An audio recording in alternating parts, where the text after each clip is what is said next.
Olá, meu nome é Priscila Ingrid Alves de Toledo e eu sou aluna do curso de Engenharia de Produção da Universidade Virtual do Estado de São Paulo, Univesp, Polo São José dos Campos, Santana. Sejam bem-vindos à apresentação do meu trabalho de conclusão de curso.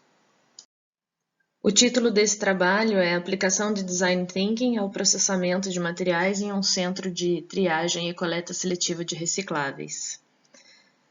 Nesse trabalho, os conceitos em torno da aplicação de Design Thinking aos meios de produção, prestação de serviços e gestão de processos foram aplicados ao estudo de caso da atuação de um centro de triagem e coleta seletiva de materiais recicláveis, a microempresa individual, de nome fantasia Catacata Recicláveis, situada na cidade de Taubaté, São Paulo. A partir da análise dos dados fornecidos pela MEI, foram realizadas projeções de metas de coletas para obtenção de lucro. Essa projeção vai mostrar para quais volumes ocorre a rentabilidade e a viabilidade econômica do negócio. Também são mostrados os conceitos básicos dos processos de separação e agregação de valor a resíduos sólidos recicláveis derivados de ambientes domésticos, que é a área de atuação dessa MEI. E baseado em um problema frequente presente nos estabelecimentos de coleta e triagem de materiais recicláveis, que é a falta de espaço físico para alocação do material coletado. Então, algumas melhorias são propostas por meio de um projeto de intervenção com foco na otimização do layout de armazenamento dos materiais plásticos, devidamente separados por tipo.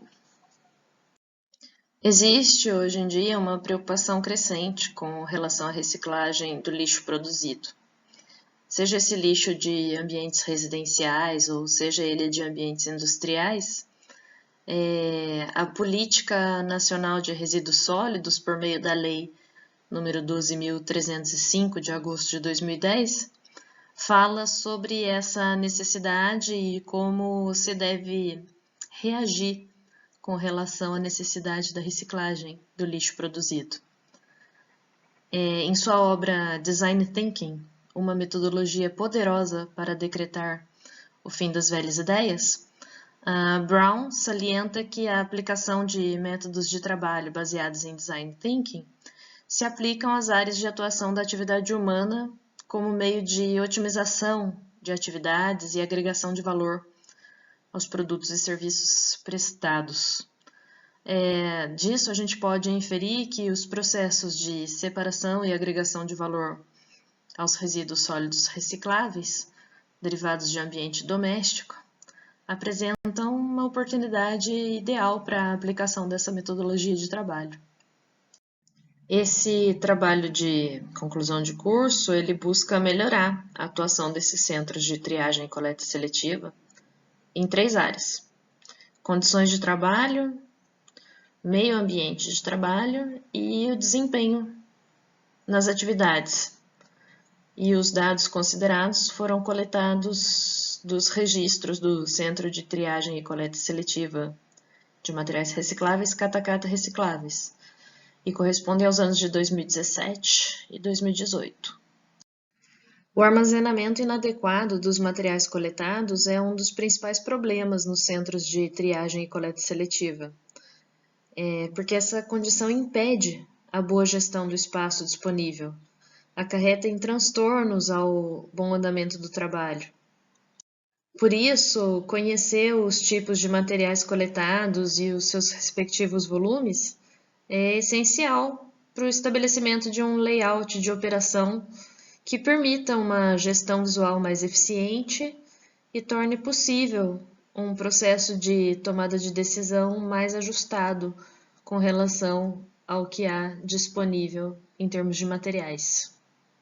Essas imagens em exibição representativas do ambiente onde atua a MEI foram executadas com o auxílio do software 3D SketchUp.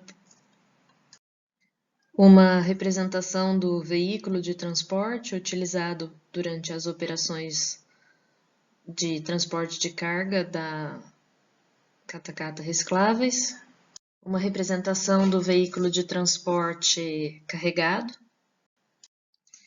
e uma representação da área de armazenamento com o layout proposto, baseado na reorganização do ambiente de trabalho, né? Seguindo os preceitos aí das metodologias Design Thinking e Lean Manufacturing para uma gestão visual mais eficiente do ambiente de trabalho. E uma visão geral do interior do galpão conforme proposta do projeto de intervenção. A coleta seletiva é um processo de separação de resíduos residenciais, comerciais ou industriais de acordo com a sua constituição ou composição. As formas mais comuns de coleta seletiva no Brasil são a coleta porta a porta e a coleta por pontos de entrega voluntária, os PEVs. Na separação dos resíduos sólidos urbanos, cada tipo de resíduo tem um processo próprio de reciclagem. E na medida em que os tipos diferentes de resíduos sólidos são misturados, a sua reciclagem se torna mais onerosa ou inviável, pela dificuldade que passa a existir aí em executar essa separação de acordo com a sua constituição ou composição. O processo de reciclagem de uma lata de alumínio, por exemplo, é bastante diferente do processo de reciclagem de uma caixa de papelão.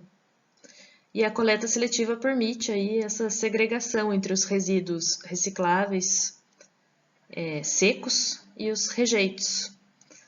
Os resíduos orgânicos que prejudicam também o processo de reciclagem deve ser separado também.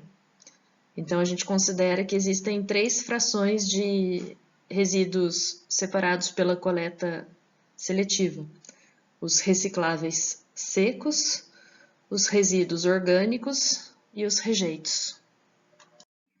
O plástico não é um material mais reciclável no Brasil, mas ele é matéria-prima para a fabricação de vários produtos. E esses plásticos, eles são subdivididos de acordo com a composição da sua cadeia de moléculas.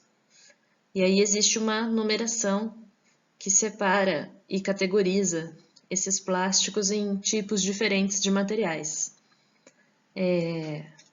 A numeração 1 é designada para o PET, 2 para PAD, 3 para PVC, 4 para PEBD, 5 para PP, 6 para PS e 7 designa outros tipos de plástico. As siglas são designadas na legenda da figura.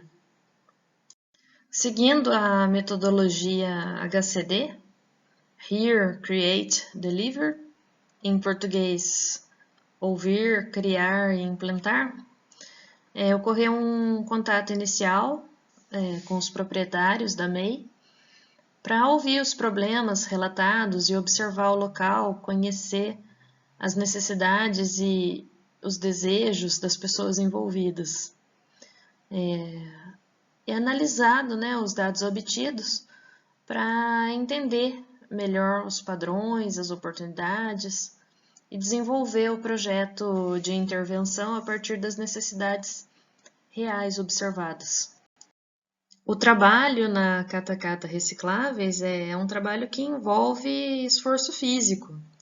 Toda a movimentação dos materiais ocorre manualmente e existem condições em que os materiais a serem movidos chegam a pesar até 100 quilos. Isso torna a atividade perigosa, por conta do manuseio de objetos cortantes, pesados, potencialmente contaminados. E essas condições são agravadas, porque estão associadas a pouca consciência sobre a necessidade do uso de equipamentos de proteção individual, más condições de higiene, entre outros, Muitos dos materiais recebidos contêm restos, né, de material orgânico e acaba ocasionando aí em sujeira e mau cheiro, tornando o ambiente de trabalho bastante hostil. A Catacata Recicláveis conta com uma prensa para compactação dos materiais plásticos, contentores flexíveis para acondicionamento dos materiais, né, também conhecidos como Big Bags, e um veículo picape de pequeno porte para transporte desses Big Bags. Os principais plásticos considerados para desenvolvimento desse trabalho foram o PET, o PAD e as aparas. Um dos custos envolvidos na atuação da MEI é o frete de entrega dos materiais processados aos compradores. Para o cálculo do frete, foi utilizada uma planilha eletrônica do site SimulaFrete. Essa planilha considera custos como impostos, manutenção de veículo, encargos trabalhistas com o emprego do motorista para um veículo de carga leve, no caso a picape utilizada pela MEI Catacata Recicláveis. Visto que o peso dos materiais plásticos não é grande e que a distância percorrida entre o centro de coleta e o comprador desses materiais é de aproximadamente 3 quilômetros, ida e volta, cada frete custa, em média, R$ 19,50 para esses materiais.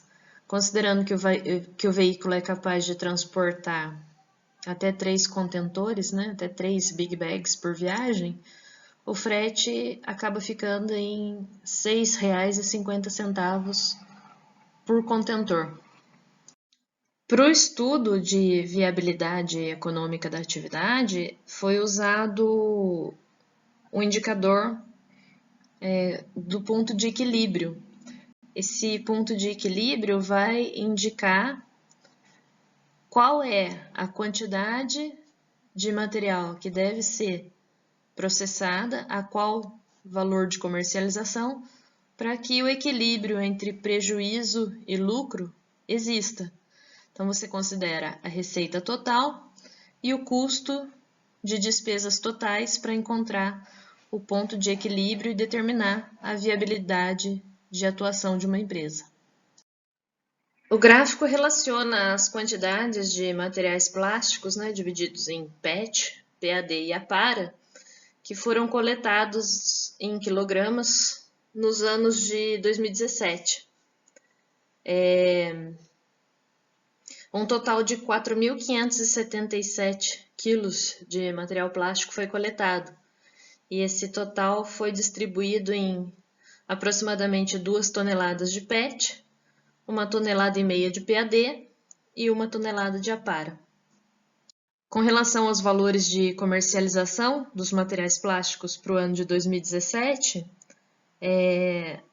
há variação regular nesses valores, mas a média de comercialização da PET foi em torno de 83 centavos por quilo, do PAD de 80 centavos por quilo e da APARA de 34 centavos por quilo. Considerando os demais materiais comercializados em 2017, os que apresentaram volumes mais consistentes durante o ano foram o papelão, o ferro e o alumínio. Foram coletados um total de 28 toneladas de material, mais ou menos, sendo o papelão aproximadamente 20 toneladas, o ferro aproximadamente 8 toneladas e o alumínio aproximadamente 1 tonelada. Quanto aos valores de comercialização desses materiais, o ferro variou em torno de 30 centavos o quilo, o papelão em torno de 10 centavos o quilo e o alumínio em torno de R$ 2,50. No ano de 2018, com relação à quantidade de materiais plásticos, um total de aproximadamente 5 toneladas foi coletado, distribuídos em 2 toneladas de PET, 1,5 toneladas de PAD e 1 tonelada de APARA. Com relação aos valores de comercialização, a PET foi comercializada em média a 82 centavos, o PAD a 84 centavos e a APARA a 44 centavos. Com relação ao papelão, ao ferro e ao alumínio, no ano de 2018, as quantidades totais giraram em torno de 34 toneladas, sendo 23 toneladas de papelão, 9 toneladas de ferro e 1,5 tonelada de alumínio, aproximadamente. Com relação ao ano de 2017, houve um aumento de aproximadamente 5 toneladas em volume de materiais comercializados para o ano de 2018. Com relação aos valores de comercialização, no ano de 2017, a comercialização do papelão ocorria em torno de 10 centavos o quilo. Para o ano de 2018, esse valor subiu para 21 centavos o quilo, um aumento de 100% na receita relacionada a esse tipo de material.